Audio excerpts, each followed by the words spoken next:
महाराज जी जो आपने अभी बताया महाराज जी, सरल सीधे व्यक्ति को संसार में कष्ट सहने पड़ते हैं, पर चालाक व्यक्ति संसार में सुख पाता है, सफल हो जाता है। नहीं, सफल नहीं होता, ये गलत शब्द है।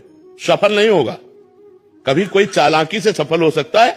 रावण जैसा कोई चालाक पुरुष था, सब विद्याओं का ज्ञाता, परम चालाक था। कालनेमित से बढ़कर कोई चालाक था? पूरी संजीवनी बूटी जैसी ही द्रोणागिरी में हर औषधि को कर दिया और साधु बनकर बैठ गया।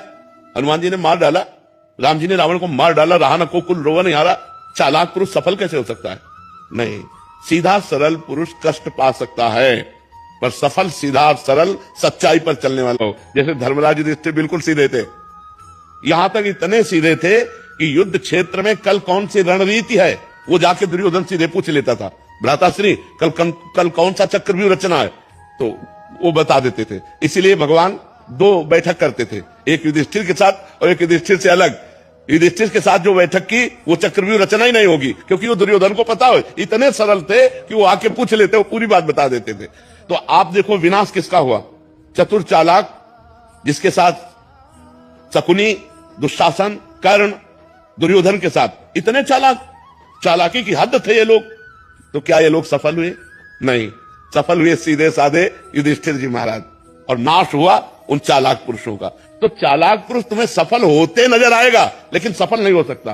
सीधा साधा पुरुष तुम्हें दुख भोगते नजर आएगा, लेकिन वो दुख भोगेगा नहीं, आगे चलकर वही विजय को प्राप्त होगा। थोड़ी यात्रा ऐसी है जिसमें संशय हो सकता है देखकर कि बेईमान, दुष्ट, चालाक, कपटी पुरुष उन्नति को प्राप्त हो रहा है और धर्मात्मा, ईमानदार दुख को प्राप्त हो रहा है। थोड़ी देर की यात्रा है, लेकिन परिणाम में जो सही चल रहा है उसका सही परिणाम होगा, और जो गलत चल रहा है उसका गलत परिणाम होगा पक्का। आज तक की पूरा सृष्टि का विधान ऐसा है।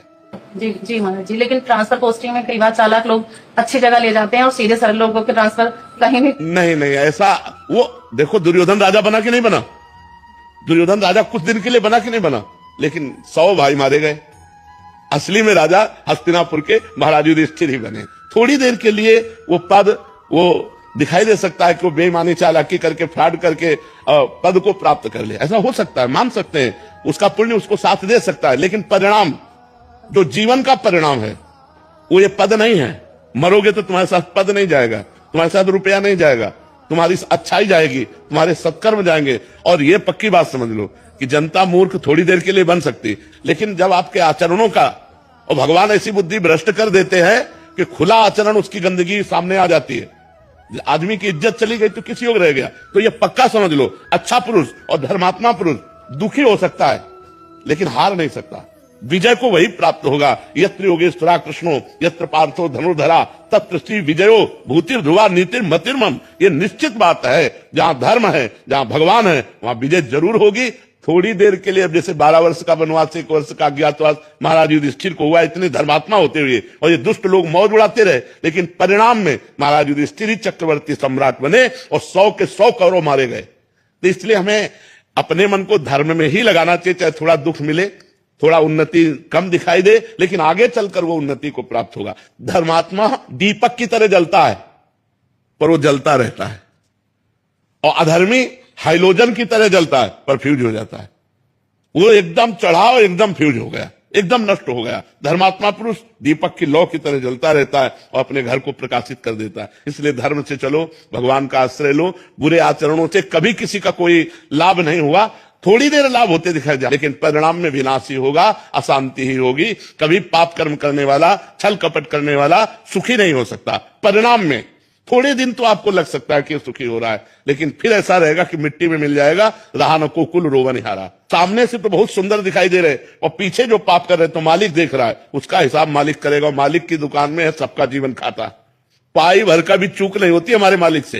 एक एक बात का हिसाब होता है। अगर हमने अंगुली भी उठाई है तो उसका भी हिसाब है कि क्यों उठाई और कैसे उठाई। परमात्मा सबको देख रहा है, इसलिए ये मत दे जानो कि कोई देख नहीं रहा है, हम अच्छाई कर रहे हैं, हमें बुराई पर बुराई मिलती चली जा रही, कोई हमारे देख नहीं। परमात्मा देख रहा है। और जो एक है कि मैं छल कपट बुराई से बढ़ रहा हूं, तो देख लेना तुम नष्ट हो जाओगे। जैसे किसी को 2 आदमी हाथ और पैर पकड़कर ऊपर 7वें खंड में ले जा रहे हो, वो सोचे मैं बड़ी मौज से जा रहा हूं, मौज से ले जा रहे हो, ऊपर से पटकने के लिए ले जाया जा रहा है। ऐसे पापी आदमी यदि बढ़ोत्तरी को जा रहा है तो समझो उसका नाश होने वाला है, और धर्मात्मा पुरुष दुख मिल रहा है तो समझो अभी ऊंचाई पर चढ़ेगा। तो आज तक जो हमारा इतिहास साक्षी है, जिसमें महापुरुष गए हैं, वो मार्ग सत्य है, वो अच्छाई है, वो परोपकार है। अगर इसमें चलेंगे तो हम महापुरुषों की गति को प्राप्त होंगे।